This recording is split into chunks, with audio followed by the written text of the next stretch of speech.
problem with shifting your thinking? Have you ever faced a problem so big, so complex, that no matter what you did, just doesn't work? Maybe the issue wasn't your effort. Maybe what you needed was a shift in thinking. Let me take you on a journey, my journey, of 40 years in missions and ministry, and how I realized we were doing a lot of things, good things, right things, but not the right things to actually fulfill the Great Commission. I gave my life to Jesus at the age of 14 in a large evangelistic rally. The preacher shared his story and spoke about the love of God, and I responded saying, God, I wanted to serve you with all I've got for the rest of my life. I plugged into a vibrant church. I went to every youth group, seminar and service that I could find. But here's what I learned looking back. It wasn't the meetings that changed me. It was the relationships. Especially one couple who opened up their home to me. Would hang out. I'd help with chores. They'd chat. They prayed with me, believed in me, taught me how to follow Jesus and be a disciple. And that's where the real transformation began. From a young age, I burned with one passion, to fulfill the Great Commission. I truly believed it could be done in my lifetime. At 18, I entered full-time missions. I travelled to the Middle East where I learned prayer and intercession.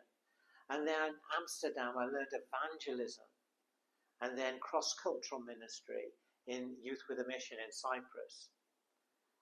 I got married in 1984. My wife and I then served in the Middle East and later came back to the UK where we planted a team in South Wales, focused on evangelism and discipleship.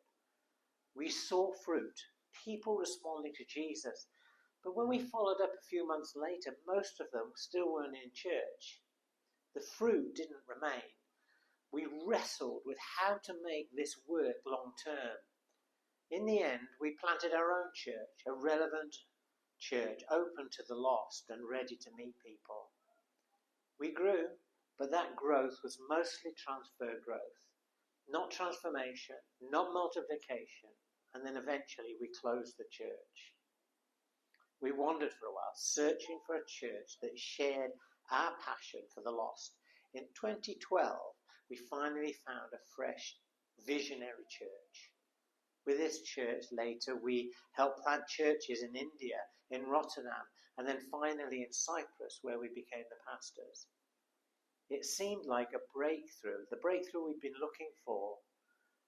But when I looked at the numbers, it didn't add up. In 1985, the year we became missionaries, 1.1 billion people had no access to the gospel. Today, 2.3 billion, the number of reached people with no access to the gospel. It had more than doubled. On our watch, we had lost ground. It broke me, challenged me. I began to ask, if all our work isn't changing the numbers, is there something wrong with how we're doing church? I'd read a book a few years earlier, You See Bones, I See an Army by Floyd McClung. It had opened my eyes to simple church, and then beyond that to disciple-making movements.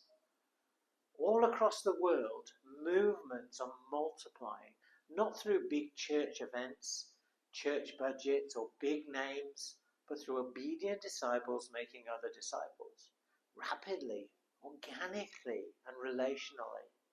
I wanted to do something different. As I say, if you want a different result, you can't keep doing the same thing the same old way.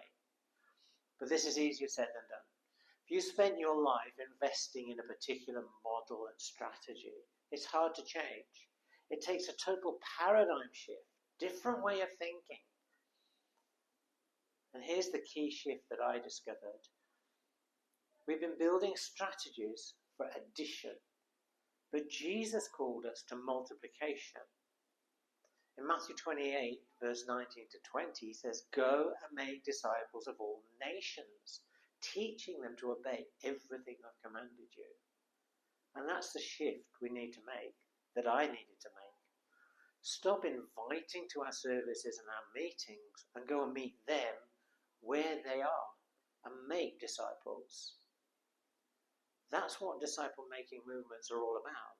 Simple, reproducible groups of people in their own homes and their own communities, learning what it means to be a disciple of Jesus and obeying him.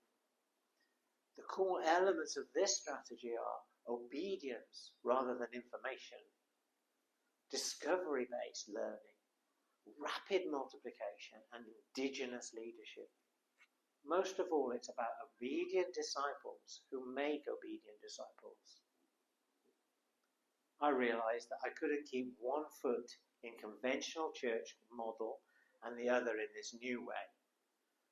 You can't stand with a foot in two ships. You'll end up in the water. I had to shift.